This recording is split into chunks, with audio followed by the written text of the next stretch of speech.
We're going to take another look at the unit circle here in 7.3 Part C, and let's get started. Now, we learned in the last video, we learned how to find the key values. You could do 0 and 90, but the key was finding the values of sine and cosine and sine, I should say, for 30, 45, and 60. Now, what I think I mentioned in the last video is we can then take those values and we can put them all around the unit circle, and we can find them in all four quadrants. Now, when we do that, we're finding something called, we're going to use an idea called the reference angle. So I'll show you how all this comes together in a minute. But first of all, the idea of a reference angle is this. We want to know, so if we make an angle, we want to know the measure to the closest x-axis. So do you see how in quadrant 2, if this red line is the terminal side of my angle, then this distance right here in orange is the closest is to the closest x-axis.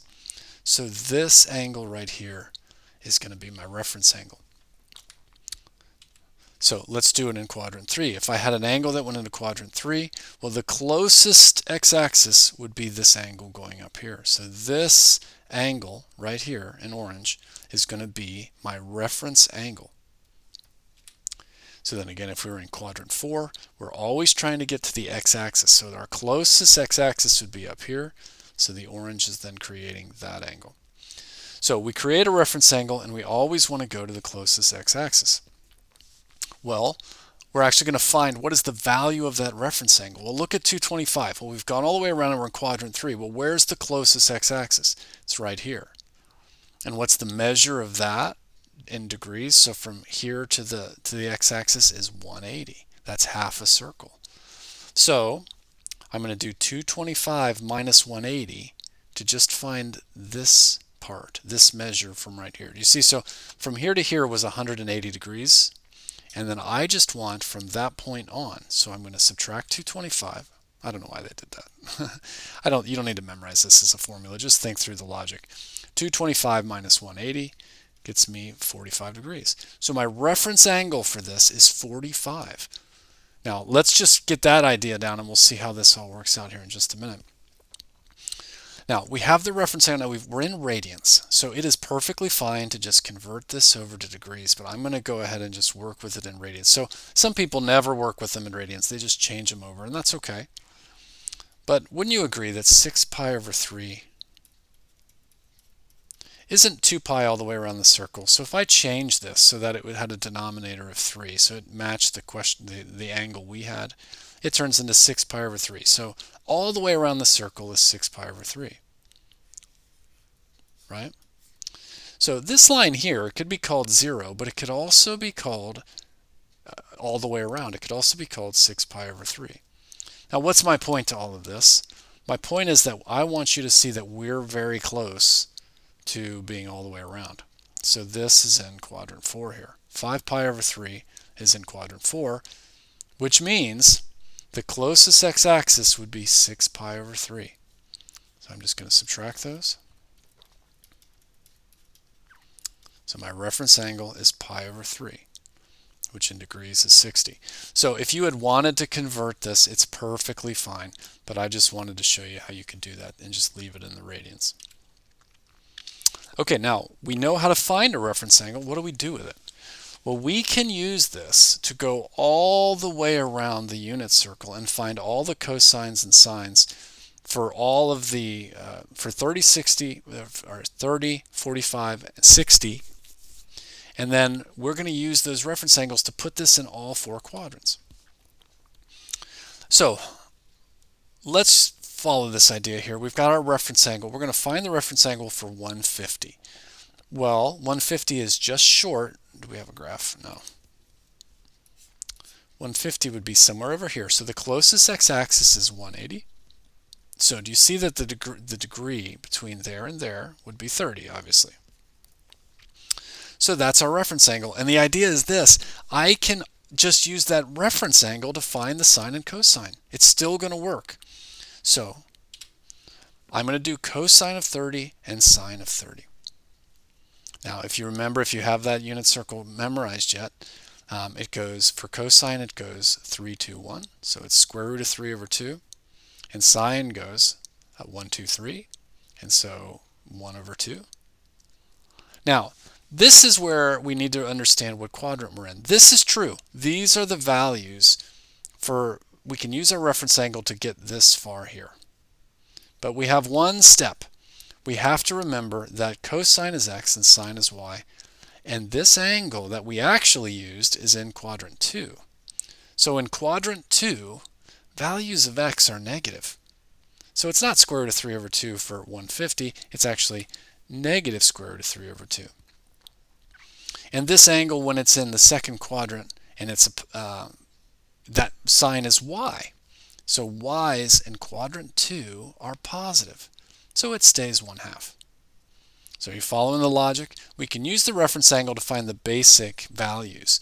But we then have to keep in mind, this isn't the basic values. We're in a different quadrant.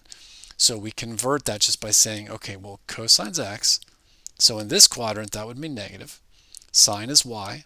So in this quadrant, that would go ahead and stay positive. Okay, let's do it again. So let's go ahead. We're going to just work with it in radians. So if you wanted to, do you see that 8 pi over 4 would be all the way around?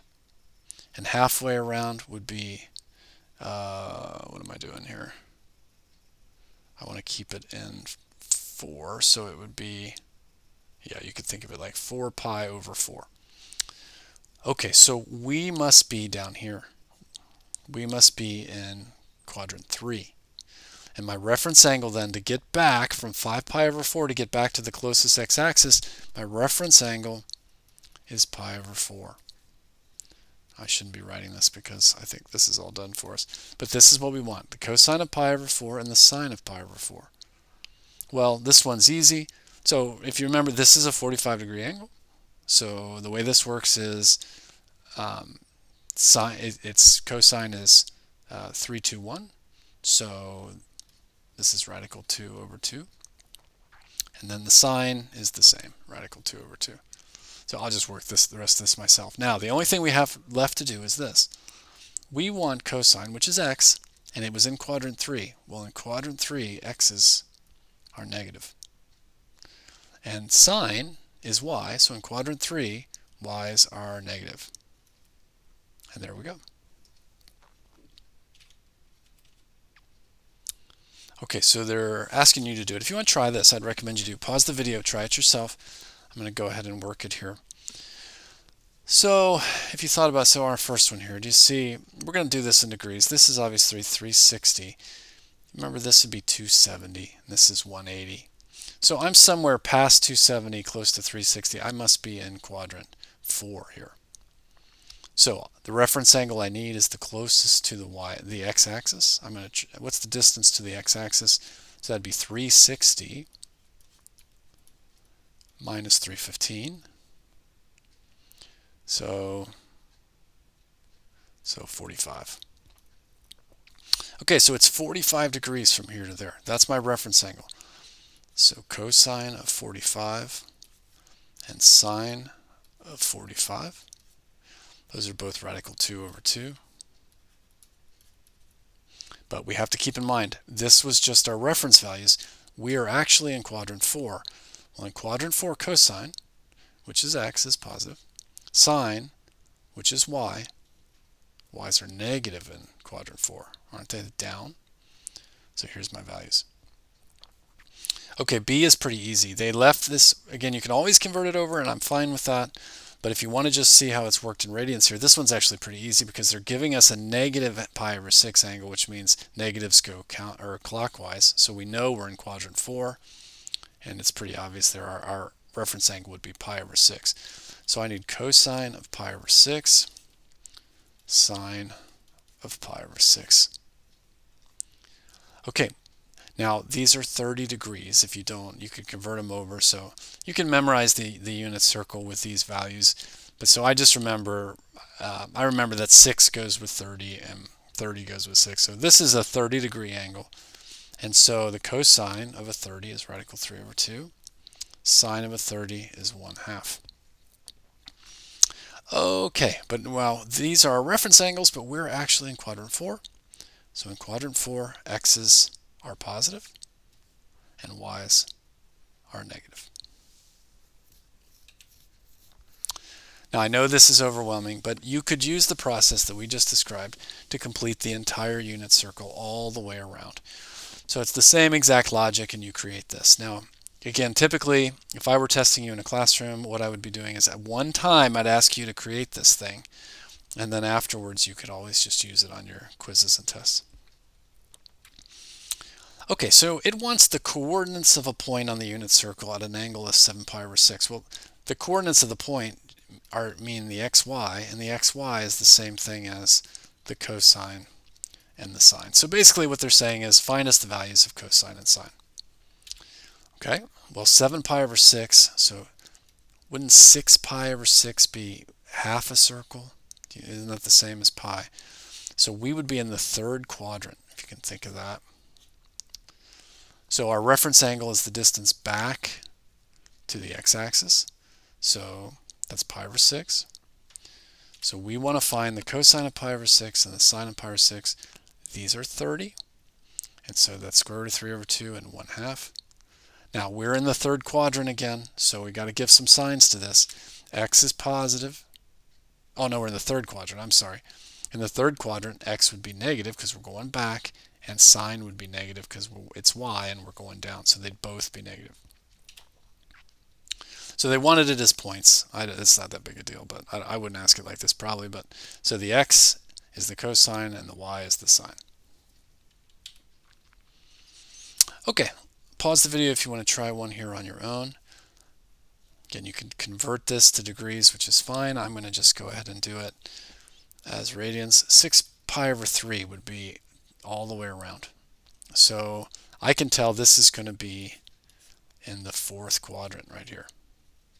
5 pi over 3. So what's my reference angle? It's the distance from 5 pi over 3 back to 6 pi over 3, so it's going to be pi over 3. So I want the cosine of that, and I want the sine of that. Cosine and sine. Now this is 60. So remember, cosine goes 3, 2, 1. Sine goes 1, 2, 3. They're both square roots. I get this. Okay, now these were just the reference angles. We're in quadrant 4. Quadrant 4, x is positive and y is negative. So they wanted it as a point. Cosine is the x. Sine is the y.